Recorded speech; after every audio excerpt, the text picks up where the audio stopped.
نبیوں میں رحمت لقب پانے والا، اسی سے ہے اسلام کا بول بالا۔ الحمدللہ الحمدللہ الذی ذی العزت والعلا، والصلاة والسلام علی سید الانبیاء، شمس الضحیٰ بدر الدجا نور الہدی منبع الجود والعطا۔ اما بعد فاعوذ باللہ من الشیطان الرجیم، بسم اللہ الرحمن الرحیم۔ النبی اولی بالمؤمنین من انفسہم، صدق اللہ العظیم وصدق رسولہ النبی الکریم۔ الصلاۃ والسلام علیک یا سیدی یا رسول اللہ، وعلی آلک واصحابک یا سیدی یا حبیب اللہ۔ الصلاۃ والسلام علیک یا سیدی یا نبی اللہ، وعلی آلک واصحابک یا سیدی یا حبیب اللہ۔ اللہم صلی علی سیدنا و مولانا محمد معدن الجود والکرم، وآلہ وصحبہ وبارک وسلم۔ حمد و صلوات کے بعد کچھ چیزوں کے بغیر زندگی میں گزارا ہو سکتا ہے، کچھ چیزوں کے بغیر گزارا نہیں ہو سکتا۔ انسان کا ایک ہاتھ کٹ جائے تو کچھ نہ کچھ نظام زندگی چلتا ہے، ایک پیر کٹ جائے تو کچھ نہ کچھ نظام زندگی چلتا ہے، لیکن اگر اس کا دل نکال لیا جائے تو نظام زندگی رک جاتا ہے۔ انسان کے وجود سے کچھ چیزوں کا نکل جانا اس کے وجود کو سلامت رکھتا ہے، لیکن روح نکل جائے تو وجود کا سلامت رہنا ممکن نہیں رہتا۔ دین میں کچھ کام ایسے ہیں کہ جو اگر رہ جائیں تو گزارا ہو جاتا ہے، لیکن کچھ کام اصل دین ہے، روح دین ہے، ان کے بغیر گزارا ہو نہیں سکتا۔ مومن کی زندگی آگے چل نہیں سکتی۔ ان کاموں کی بنیاد اور ان کی اصل اور ان کی روح میرے محبوب علیہ السلام کی محبت ہے۔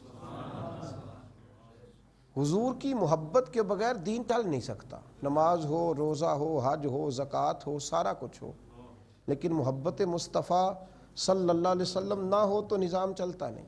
اس لیے کہ حضور روح ہیں، حضور اصل کائنات ہیں، حضور جان کائنات ہے، حضور مقصد کائنات ہے، حضور منبع کائنات ہے، حضور وجود کائنات ہے۔ نبی کریم علیہ السلام کے بغیر ممکن نہیں۔ دین پر کچھ لوگ عمل کرتے ہیں، لیکن جب وہ خشکی کے ساتھ عمل کرتے ہیں تو پھر چل نہیں پاتے۔ حضور علیہ السلام سے محبت ہو جائے تو دین پڑھنا بھی آسان، دین پر چلنا بھی آسان۔ درود و سلام کے لیے تسبیح ہاتھ میں آتی ہے تو پھر ساری رات بیت جاتی ہے اور درود و سلام جاری رہتا ہے۔ شرط یہ ہے کہ حضور سے پیار ہو جائے، شرط یہ ہے۔ میں اکثر کہا کرتا ہوں کہ نہیں اٹھ سکتی بیٹی رات کو جلدی، اس کی عمر بے شک 18 سال ہے، نہیں اٹھ پاتی، اماں اور ابا کی آواز پر نہیں اٹھتی، لیکن اگر اس کا نکاح ہو جائے اور اللہ اسے چاند سا بیٹا دے تو پھر اس کی سائیڈ چینج کرنے پر بھی اٹھتی ہے، چونکہ اسے اس سے محبت ہو گئی ہے، کیونکہ اسے اس سے پیار ہو گیا ہے۔ نہیں سوچتا یہ کہتا ہے ابا جی سے کہ آپ کا کام چلے نہ چلے پر میں 18 سال کا ہوں، میں نے کپڑے نئے پہننے، مجھے تو پیسے چاہیے، کام نہیں چلتا۔ لیکن جب اس کا اپنا بیٹا ہوتا ہے نا تو پھر اپنی بیوی کو کہتا ہے کہ میں پرانے پہن لوں گا، بچوں کے نئے لے آ۔ اب محبت ہو گئی ہے نا، محبت مزہ دیتی ہے۔ قرآن مجید نے کہا النبی اولی بالمؤمنین من انفسہم، مومنو اگر زندگی شاندار گزارنا چاہتے ہو تو پھر سنو، یہ جو میں نے تمہیں نبی کریم علیہ السلام دیے ہیں یہ تمہاری جانوں سے بھی زیادہ تمہارے مالک ہیں۔ اور اولا بمعنی اقرب کا بھی کیا گیا کہ تمہاری جانوں سے بھی زیادہ تمہارے قریب ہے۔ ایک شاعر نے ایک جملہ کہا تھا، وہ بڑا شاندار تھا، اس نے کہا تھا اثاثہ قلب و جاں وہی ہے، وہ میرے اندر کی روشنی ہے، میرا تو سب کچھ میرا نبی ہے، میرا تو سب کچھ میرا نبی ہے، میرا تو سب کچھ میرا نبی ہے۔ نہ مجھ سے بار عمل اٹھے گا، نہ عضو ہی کوئی ساتھ دے گا، اگر کہے گا تو روز محشر خدا سے میرا نبی کہے گا۔ خطا سیاہیاں داغ صاف کر دے، اسے میرے مولا معاف کر دے، یہ میرا عاشق ہے قادری ہے، کیونکہ میرا تو سب کچھ میرا نبی ہے، میرا تو سب کچھ میرے نبی کریم علیہ السلام نے فرمایا لا یؤمن احدکم حتی اکون احب الیہ من والدہ وولدہ والناس اجمعین۔ فرمایا تم اس وقت تک مومنوں زندگی کا سراغ ہی نہیں پا سکتے جب تک ماں باپ اولاد اور ہر چیز سے بڑھ کر اپنے نبی سے محبت نہیں کرو.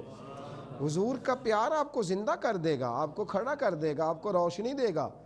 نبی پاک کی محبت منزل ہے، حضور کے لیے رونا حسن ہے، نبی پاک کے مدینے جانے کی تڑپ ایمان ہے، محبوب کی غلامی یہ زندگی کا وہ معیار ہے جو انسان کو گرنے نہیں دیتا.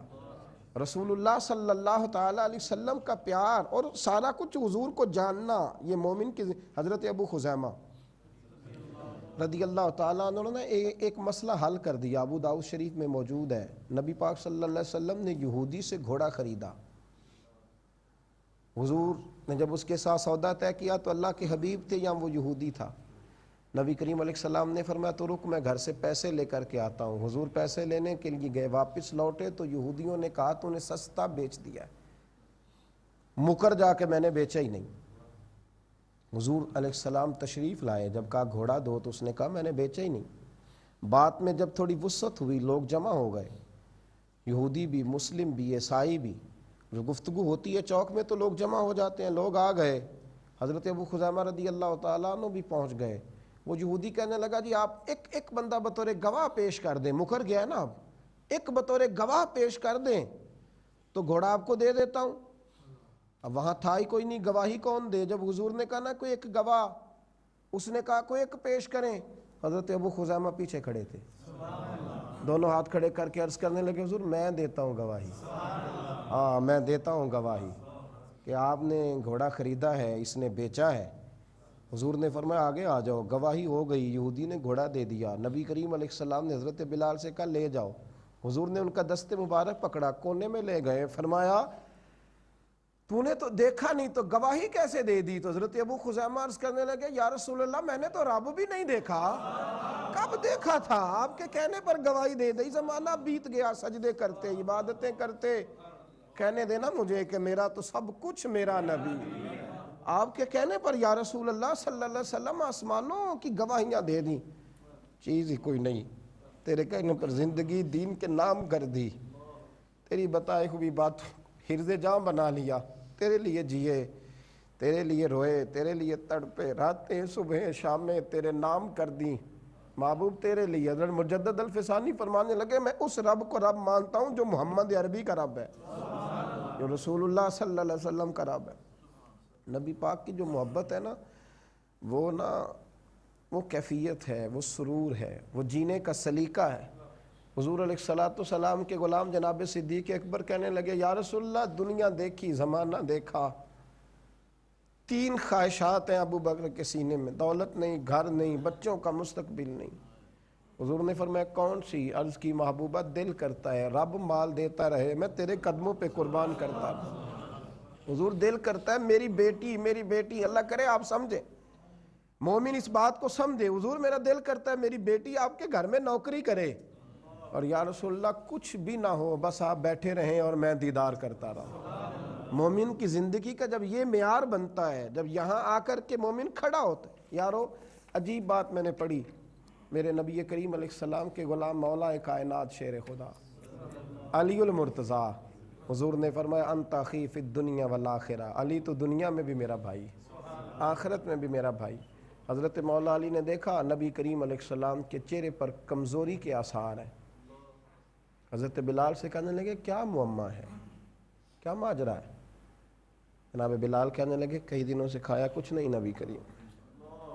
حضرت مولا علی شیر خدا ایک باغ میں پہنچ گئے. باغ کے مالک سے کہا مزدوری مل جائے گی بچوں کے لیے، بینک بیلنس کے لیے؟ اس نے کہا علی ملے گی، پانی بڑا گہرا ہو گیا ہے، گرمی کے سبب سے نیچے چلا گیا، اگر 1 ڈول پانی کا نکالو گے تو کھجور دوں گا. حضرت شیر خدا نے ظہر سے عصر تک مزدوری کی، ہاتھوں پہ چھالے پڑ گئے. چند کھجوریں لا کے نا مزدوری میں تو یوں رکھ کے نا تو پیش کی، حضور میں یہ کھجوریں لایا. نبی کریم نے غور سے دیکھا کہ علی کس کام نے تجھے مجبور کیا یہ کرنے پر؟ کس کام میں؟ کیا جملہ ہے، کیا انداز ہے. مطلب آپ دیکھیں نا کوئی بچہ کوئی کام کر کے آیا تو اسے پوچھا جاتا کیا مجبوری تھی؟ تو نبی کریم علیہ السلام نے فرمایا علی کیا مجبوری تھی کسی کے باغ میں مزدوری کرنے کی؟ کیا مجبوری تھی؟ ہاتھوں پہ چھالے پڑ گئے، مجبوری کیا تھی؟ تو شیر خدا رو پڑے، کہنے لگے محبوبہ محبت کی مجبوری تھی۔ کدھر جائیں، یہ محبت ہے نا، یہ نہیں جینے دیتی، یہ دائیں بائیں نہیں نکلنے دیتی، اس کا اپنا ایک معیار ہے، اس کا اپنا ایک مزاج ہے، اس کی اپنی ایک طبیعت ہے، یہ نہیں آگے۔ حضور محبت کی مجبوری تھی۔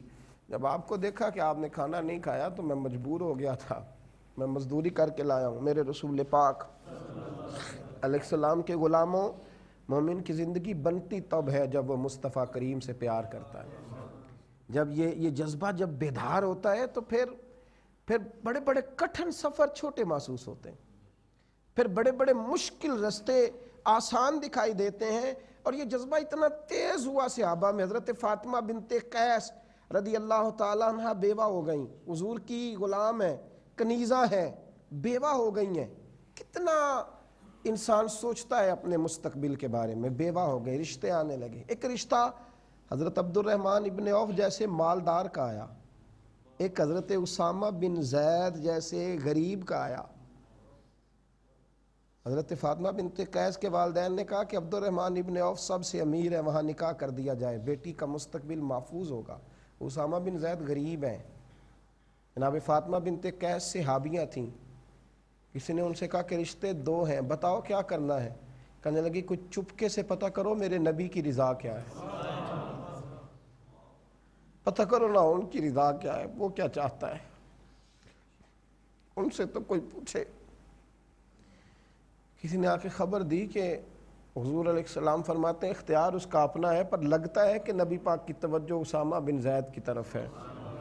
فاطمہ روٹی تھوڑی ملے گی، گھر کچا ملے گا، اور ہو سکتا ہے کہیں فاقہ بھی ہو، کرنا کیا ہے؟ تو جناب فاطمہ بنت قیس کہنے لگی روٹی، کپڑا، مکان، گھر، بنگلہ، اس کی تو ضرورت ہی نہیں، ضرورت تو یہ ہے کہ مدینے کا چاند راضی ہے کہ نہیں، اس کی تو ضرورت ہی نہیں، اس لیے کہ وہ میرے اندر کی روشنی ہے، میرا تو سب کچھ میرا نبی ہے، اساسۂ قلب و جاں وہی ہے، میرا تو سب کچھ میرا نبی۔ بس اعلیٰ حضرت فاضل بریلوی رحمۃ اللہ علیہ کا کیا جملہ ہے، کہنے لگے جان ہے عشق مصطفیٰ، روز فضو کرے خدا، اور یارو جس کو ہو درد کا مزہ، وہ ناز دوا اٹھائے کیوں، پھر کے گلی گلی تباہ، ٹھوکریں سب کو سب کی کھائے کیوں، اور دل کو جو عقل دے خدا، تیری گلی سے جائے کیوں۔ ابا اور اماں کے پاس بیٹھ کے بیٹی مشورہ دیتی ہے، کہتی ہے ابا جی فکر میری نہ کرنا، اماں فکر نہ کرنا کہ بیٹی غلام کے گھر جائے گی تو گزارا کیسے کرے گی، مجھے مدینے والے کے حوالے کر دیں، اللہ رسول مجھے ضائع نہیں کریں گے۔ یارو رسول اللہ کی، لیکن نا یہ وہی اسامہ بن زید تھے، چونکہ حضور کے پیارے تھے، چونکہ پیارے تھے۔ کچھ فیصلے سیاسی ہوتے ہیں، کچھ اخلاقی ہوتے ہیں، اور کچھ فیصلے عشق کے ہوتے ہیں، کچھ فیصلے محبت کے ہوتے ہیں۔ جب بہت زیادہ مال آیا تو حضرت عبداللہ ابن عمر جناب عمر کے صاحبزادے تھے، حضرت عمر امیر المومنین تھے، اپنے بیٹے کو 25,000 دینار دیے، اسامہ بن زید کو 50,000 دیے۔ عبداللہ ابن عمر نے گھر جا کے اماں سے شکایت کی کہ ابا جی ویسے تو عدل کی بات کرتے ہیں، میری تو خدمات بڑی ہیں، اسامہ بن زید تو چھوٹے تھے، اور میں تو بدر سے جہاد کرتا آ رہا ہوں، اور مجھے 25 دیے اور اسامہ بن زید کو 50 دیے، حضور کے غلام زادے کو، زید بن حارثہ غلام تھے ان کے بیٹے کو۔ حضرت عمر تک بات پہنچی تو بلایا، بیٹے کو سامنے بٹھایا تو عدل و انصاف کا بادشاہ اور فیصلے کی قوت رکھنے والا شخص بھی رو پڑا، کہنے لگے پتر پتہ مجھے ہے، خبر مجھے ہے کہ خدمتیں تیری زیادہ ہیں، اور اسامہ بن زید نے مصطفیٰ کی نوکری بڑی کی ہے، اسامہ ان کے گھر رہتے تھے، حضور پیار کرتے تھے، بیٹے میں نے نا انہیں جو دیا ہے تو وہ خدمت دیکھ کر نہیں، مصطفیٰ کی نسبت دیکھ کر، حضور کی نسبت دیکھ کر۔ یہ جو انداز ہے نا بھائی، یہ جو طریقہ ہے، یہ جو انداز ہے، یہ صحابہ میں اس طرح تھا کہ جیسے وہ اس سے غذا لیتے تھے، جیسے یہ ان کی زندگی چلانے کے لیے ان کے پاس ایندھن تھا، اسی محبت کے بلبوتے پر جیتے تھے۔ حضرت حارثہ بن نعمان جب حضور نکاح کرتے نا ایک مکان پیش کرتے، ایک کمرہ، جب نکاح کرتے کمرہ۔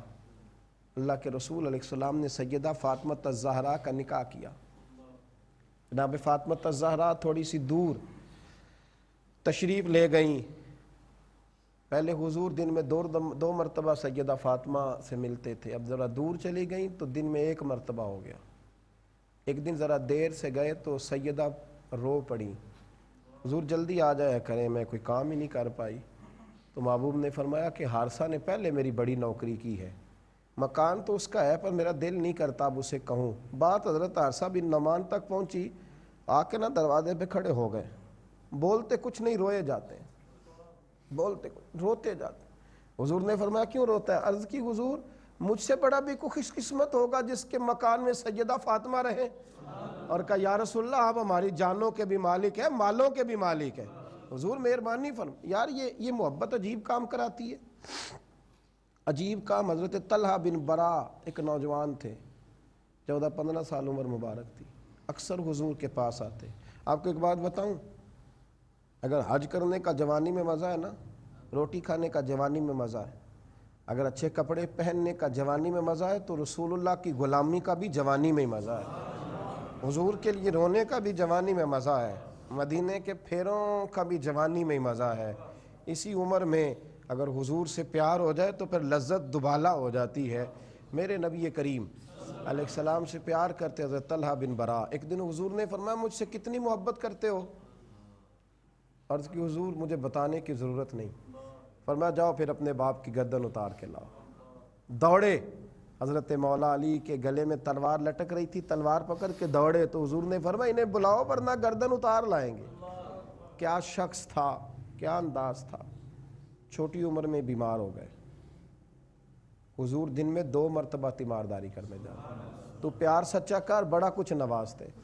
دن میں 2 مرتبہ جاتے. ایک دن حضور گئے تو ان کے والد کے کان میں کہا کچھ، تو والد رونے لگے. حضور علیہ السلام واپس تشریف لائے تو حضرت طلحہ بن برا کہنے لگے ابا جی حضور کیا فرما گئے؟ کہا بیٹا میں نہیں بتاؤں گا. کہ نہیں آپ کو بڑا ضروری ہے بتانا. قسم دی تو واسطہ دیا تو بتایا. کہ حضور نے فرمایا شاید رات کو انتقال کر جائے، مجھے خبر دینا، میں خود جنازہ پڑھاؤں گا. تو حضرت طلحہ رو پڑے، کہنے لگے ابا جی آپ نے نبی کریم کو نہیں بتانا. حالانکہ حضور سارا کچھ جان. بیٹے کیوں؟